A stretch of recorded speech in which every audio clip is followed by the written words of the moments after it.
Alors, ce soir, c'est un vernissage autour du premier ouvrage de la nouvelle maison d'édition que je viens de créer, qui s'appelle L'Art de l'être, et qui a pour but, en fait, qui a été créé sous la forme d'une association, et qui a pour but de promouvoir de jeunes auteurs, de jeunes artistes, d'organiser des expositions, des réunions, des événements, des débats. C'est un hommage à Ricardo Passero.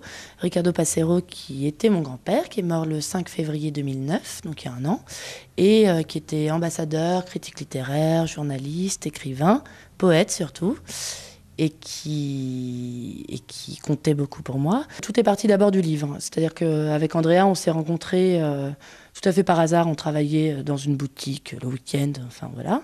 Et puis on s'est rencontrés. Moi, j'avais commencé à écrire des poèmes pour mon grand-père qui venait de mourir, donc c'était il y a un an. Et en fait, je lui ai proposé de les illustrer. Donc au début, ça a été vraiment juste une illustration de poèmes comme ça. Et puis on s'est dit que ça pouvait être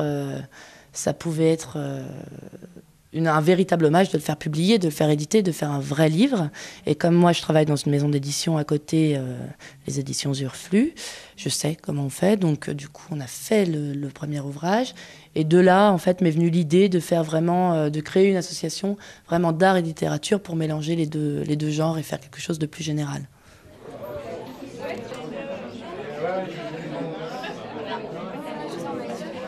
Oui, ce sont des poèmes très forts, bien sûr, et voilà, sur le sentiment de l'amour, par exemple, la balade des amoureux. Le poème sur Ricardo aussi m'a beaucoup inspiré.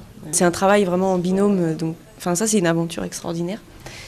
Et voilà, je suis très contente pour Léa aussi. Par rapport à son grand-père, c'était très important pour elle, et de lui rendre hommage. Et ouais, c'est une grande fierté d'avoir pu travailler avec elle et de travailler pour ce grand homme aussi.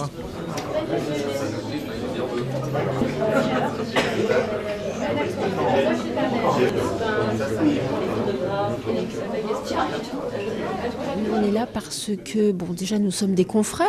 Nous, on est une maison d'édition qui a fêté son centenaire l'année dernière, et je pense que c'est très très intéressant pour nous d'être présents pour la naissance d'une nouvelle maison d'édition. C'est très émouvant et je pense que c'est un beau pari de la part d'une jeune fille comme Léa de 20 ans. C'est vraiment un métier de passion et très important parce qu'on est en contact avec les gens. Je crois que c'est très très important, ce contact qu'on peut avoir avec les auteurs, et puis avec chaque auteur on découvre un monde différent. Et puis il y a les auteurs, les écrivains, il y a les artistes, les comédiens, etc. Et ça c'est fabuleux et c'est vraiment magique dans notre métier.